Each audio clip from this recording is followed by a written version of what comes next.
توی این جلسه میخوایم راجع به این صحبت بکنیم که چطور میتونیم به ترک سیگار نگاه بالغانه‌ای داشته باشیم، چون که اولین چیزی که توی ترک سیگار برای آدما مطرحه اینه که وقتی میخوان سیگار ترک کنن به یه خود تخریبی میرسن. یعنی دغدغه خیلی هست همین که میخوان برای ترک سیگار تلاش کنن، میگن که دیگه خودم متنفر شدم، دیگه خودم بدم میاد. فکر میکنم پشت همه اینا یه کودک قهر کرده‌ای هستش که در واقع یه گاهی وقتا یه والد سرزنشگری انگار درون خودشون هست که اینطوری داره با خودشون صحبت میکنه. از این جهت با توجه به تخصصی که شما دارین تو زمینه تحلیل رفتار متقابل، فکر میکنم خیلی بتونه جلسه مفیدی بشه. خواهش میکنم. اول میخواستم اگه میشه یه معرفی از خودتون داشته باشین و تخصصتون رو بگین تا من سوالات بعدی سلام عرض میکنم خدمت شما. لیلی اسلامی هستم، کارشناس ارشد روانشناسی، دوره تخصصی TA تحلیل رفتار متقابل، دوره شفای کودک درون و اسکما و ماسک ها. در واقع چیزی که وجود داره، یعنی چیزی که حرفی که شما زدید، صحبتی شما کردین کاملا متین و درست راجع به کسایی که سیگار میکشن و اینکه هم خود تخریبیه که در واقع گفتین. چیز دیگه ای که وجود داره راجع بهشون یه ژن اعتیاده است. اگه ژن اعتیاده هم تو خانواده‌شون وجود داشته باشه، این در واقع اینا رو مستعدتر میکنه به سمت سیگار رفتن رو. این ژن اعتیاد میتونه از 7 پشت این برتر، یعنی 7 تا نسبت این برتر و 7 تا نسبت اون طرفتر به آدم برسه. یعنی که لزوما اینجوری نیستش که مثلا پدر من مثلا جلوم سیگار کشیده باشه من ببینم، یا مثلا مادرم معتاد بوده من ببینم. نه، اقوام درجه 1 2 3 آشنایان، دوستان، کسایی که برای من عزیز بودن. اگه کسایی که واسه من عزیز بودن توشون مواردی از اعتیاد وجود داشته باشه، هر گونه اعتیادی، اعتیاد به الکل، اعتیاد به مواد، اعتیاد به قمار، اعتیاد به رابطه جنسی، همه اینا جزء دسته‌بندی اعتیاد حساب میشه. پس من نوعی هم جزء اون آدمایی هستم که اون در واقع ژن رو به ارث بردم. پس منم میشم کسی که مستعد اعتیادم، منم یک معتادم. یعنی اولین چیزی که بر بپذیره کسی که سیگار میکشه، شما سیگار اعتیاد نمیدونی و میگیم که نه مثلا چیز تفریحیه، چیز خاصی نیست، یه نخه دو نخه، ولی اینم اعتیاده. ولی خب شاید قبحش ریخته، یا اینکه شاید ضررش اونجوری مشخص نیست، یا فکر میکنیم ما فقط مواد و هروئین و اینا مثلا اعتیاده. اما نه، سیگارم اعتیاده. پشت این درست میگین، یه کودک آسیب دیده، یه کودک قهر کرده وجود داره، یه کودکی که زمان کودکیش اگه توجهی میخواسته بگیره یا تنبیه میشده، یا اینکه مثلا بهش بی‌توجهی میکردن و این مجبور میشده بره یه خرابکاری بکنه، یک در واقع یه جا رو به هم بریزه، یه بلایی سر خودش بیاره، یا اینکه خودشو مریض بکنه، یا اون بازدارنده یا در واقع یا سوق دهنده مریض باش رو داشته باشه که خودشو مریض بکنه تا اینکه بقیه بهش توجه بکنن. پس این میشه کودک درون منی که دارم سیگار میکشم امروز، که در واقع خودم با دست خودم دارم خودم تنبیه میکنم. یعنی به جرم این که یه زمانی من نوازش نگرفتم، توجه نگرفتم، حالا الان مثلا اون چیزایی که خواستم نرسیدم، مثلا یه رابطه عاطفی داشتم از دست دادم، بچه‌مو از دست دادم، یا بچه‌م قهر کرده رفته، هر چیز کارم فلان چیز شده، ورشکست شده، هر چیزی که به سرانجام نرسیده، به من اینو گفتن که آقا تو اگه نتونستی، ایراد از توئه، مشکل از توئه، پس تو باید تنبیه بشی.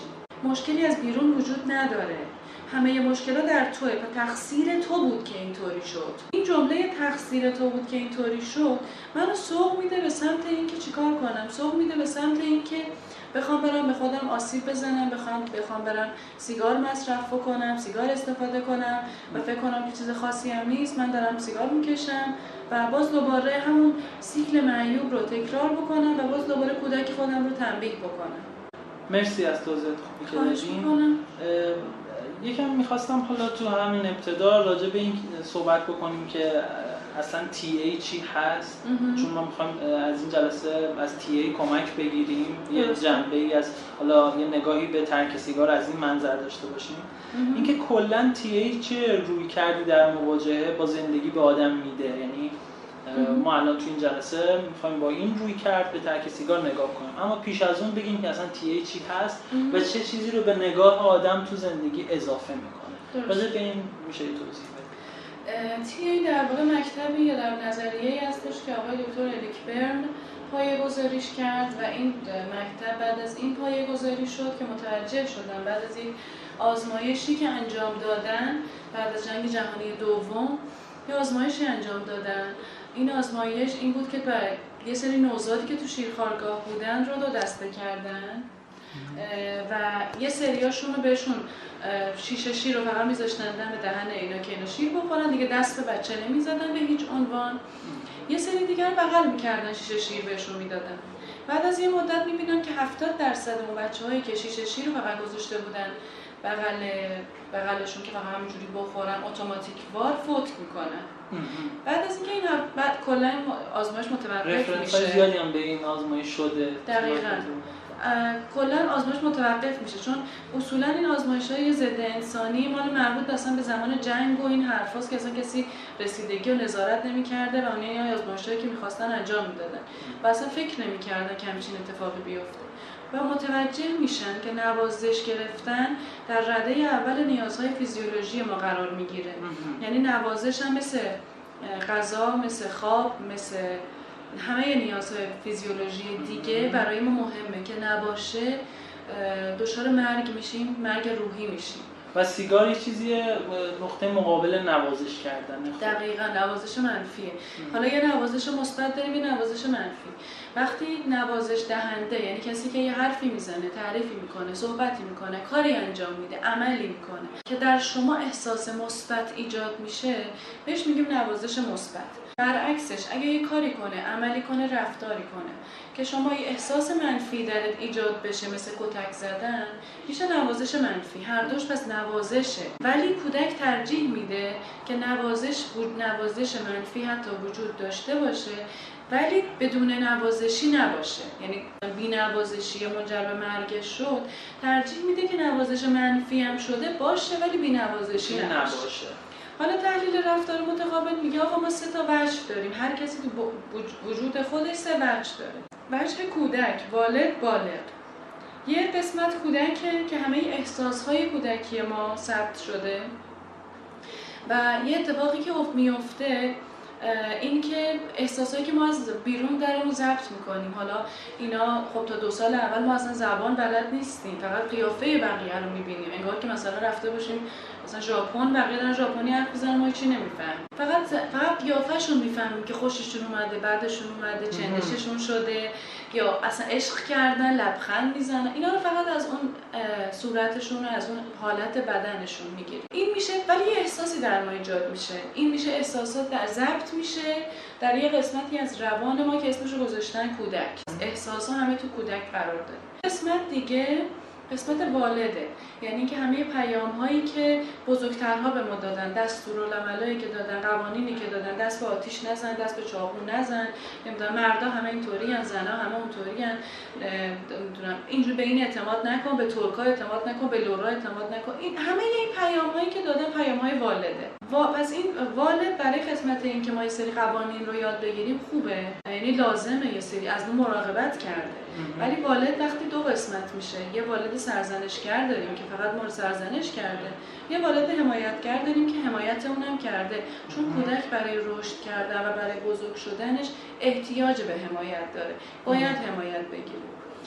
یه اتفاق دیگه که میفته اینه که در همون آنی که کودک داره مثلا بغل مادرش داره شیر میخوره، مادر یه رفتاری باش میکنه، برمیگرده بهش میگه که برو اون طرف نزدیک نشو، یعنی حوصله نداره، بچه مثلا 3 سالشه، مادرش اینو بهش میگه.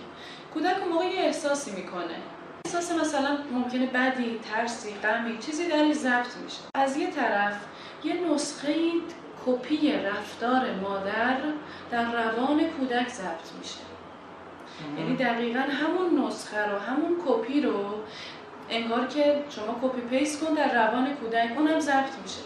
برای همین کودک وقتی بزرگ میشه با بقیه همین کارو میکنه، به من نزدیک نشو، دور باش، اهمیت نمیده، عشق نمیده، چون اون نسخه در روان این شکلی ضبط شده، والد باش این کارو کرده. یه قسمت دیگه داریم بالغ. بالغ از 10 ماهگی شروع به رشد میکنه، شروع به پیدایش میکنه. از وقتی که کودک دیگه میتونه 4 دست و پا راه بره، دیگه از وقتی که کودک برای اولین توانایی‌ها رو به دست آفرین دیگه برای از جا بلند شدن احتیاج نداره کسی بره جا بلندش کنه، دیگه فلج مطلق نیست، میتونه بره خودش 4 دست و پا چیزای مختلفو کشف کنه. از اون موقعی که منطقش میاد بالا و خودش یه برداشتی از دنیا میکنه. حالا الان این بالغ ما به مرور که بزرگتر میشیم، به مرور چیزایی که یاد میگیریم، آموزشایی که میبینیم، مطالعاتی که میکنیم، یه سری منطقایی کنار هم دیگه میذاریم و اینها میشه در واقع قسمت بالغمون که من رفتار بالغانه چیه، انتخاب بالغانه چیه.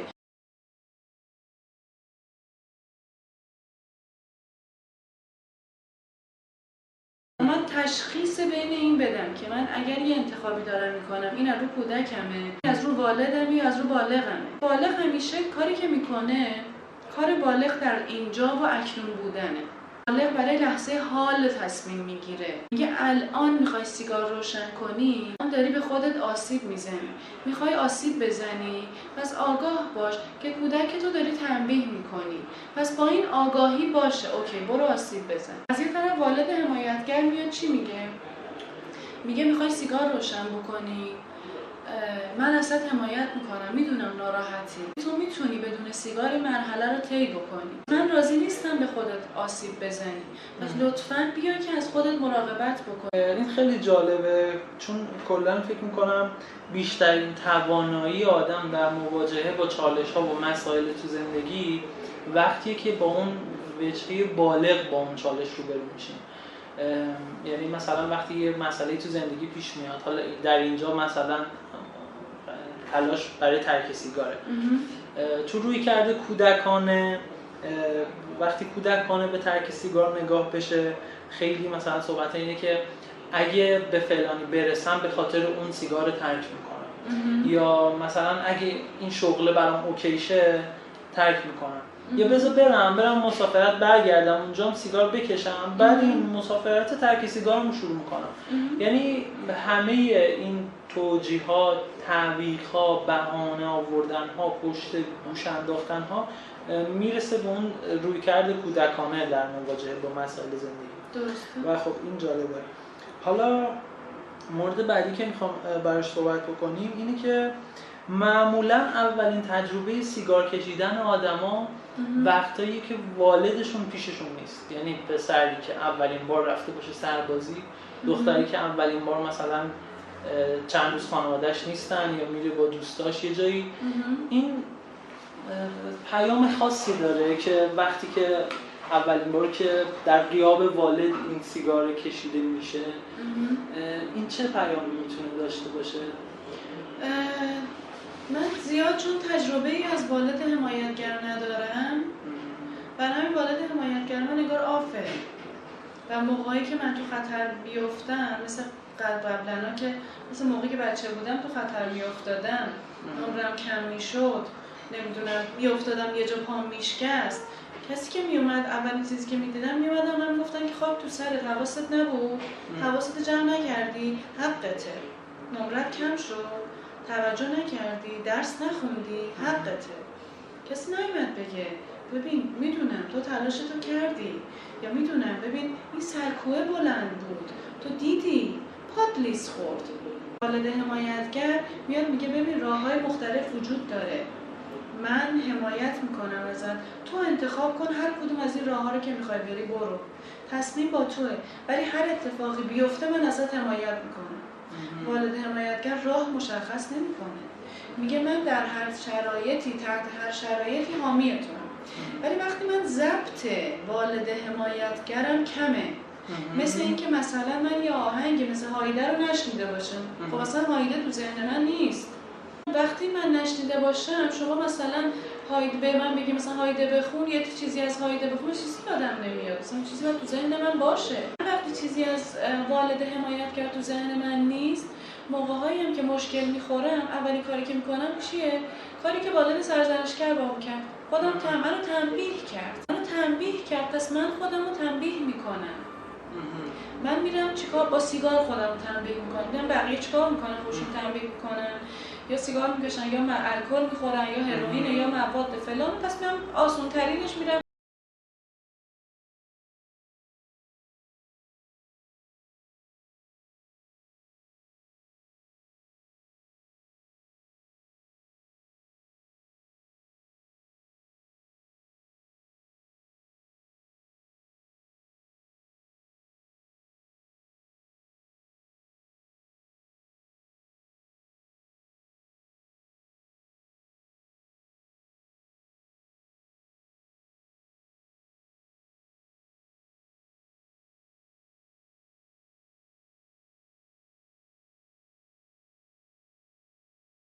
یه نفر بچهش ازش بپرسه که مامان بابا مثلا من سیگار بکشم، نگاه صحیحی که داشته باشه یا بالغانه، نمیدونم یه والد که بخواد یه رفتار صحیح بکنه چی جواب میده به همچین فرزندی اینجا به نظر شما؟ بهش میگه که ببین این راه وجود داره، سیگار که میکشی سیگار اعتیاد میاره، اعتیاد این آسیبا رو بهت میزنه، با ریت این کارو میکنه، با نمیدونم تواناییت این کارو میکنه، با سلامتیت این کارو میکنه، با توانایی جنسیت این کارو میکنه، بعد موهات ممکنه بریزه، همه اینا رو بهش میگه. این مضرات سیگار کشیدنه. سیگار نکشی این خوبی‌ها رو داره که میتونی سالم باشی، تواناییت حفظ میشه، توانمندتر میشی، میتونی کارهای دیگه بهشون، نفس بیشتر داری، تا راه داری. هر کدوم از این راه‌ها رو که بخوای میتونی بری، ولی عواقبش رو ببین. از الان دارم بهت میگم که عواقبش رو ببینی، اینا در آینده در پیش روته و جلوی چشمته، این اتفاقا برات میفته. یه چیزی که جا افتاده اینجور مواقع میگن مثلا سیگار مال آدم بداست، ببین مثلا اون دزدا سیگار میکشن، آدمای بد سیگار میکشن و بعد مثلا اون شخص میره میبینه که نه خیلی نویسنده‌ان، خیلی خواننده‌ها، خیلی هنرمندا، اصلا خیلی بعضی هم مثلا آدمای خوبی ان، اینا هم سیگار میکشن. از قضیه چیه؟ به یه برمیخوره انگار که دروغ بود اون حرفا. اینا خب از اونجا میاد که یه چیزی آخه پشت این قضیه هست به اسم تبلیغات برای سیگار. این تبلیغات برای سیگار از توی همون فیلم‌ها شروع شد. یعنی وقتی مثلا ما دیدیم کلار گیبل دستش سیگار بود، یا دیدیم نمیدونیم فلان مثلا کسی نمیدونم گلزاری کسی یا هر کسی، شهاب حسینی، این سوپر استارای ما، نوید محمدزاده، همش سیگار میکشه تو همه سیگار تبلیغ برای خود سیگار. این پس مافیای سیگار پشتشه. این ربطی به این که حالا یعنی قضیه روانشناسیش جدا و ربطی به این که این با این کار فروش سیگار اینا بیشتر میکنه. این جنبهشو میخوایم نگاه بکنیم که شاید مثلا اون پدر یا اون والد وقتی میخواست در مورد سیگار با کودکی صحبت کنه، اینکه مثلا سیگار میتونه یه رفتار خوب باشه، یه رفتار بد باشه و یه آدم خوب ممکنه این رفتار بد یا این عادت بد رو داشته باشه. اینم از این جنبش یعنی میخواستم زوم کنیم که این که میگن آدم بدا سیگار میکشن اینجوری تو ذهن یه کودک جا میندازه پدر مادر. این تکنیکیه که بخوام باش تهدید و ترس باشه. جواب نمیده. چون به قول شما کودک میره میبینه، کودک بزرگ میشه میره میبینه نه بابا خیلی آدم خوبام دارن میکشن، مامانم نه باز منو داشتن میترسوندن، بابام داشتن منو میترسونده.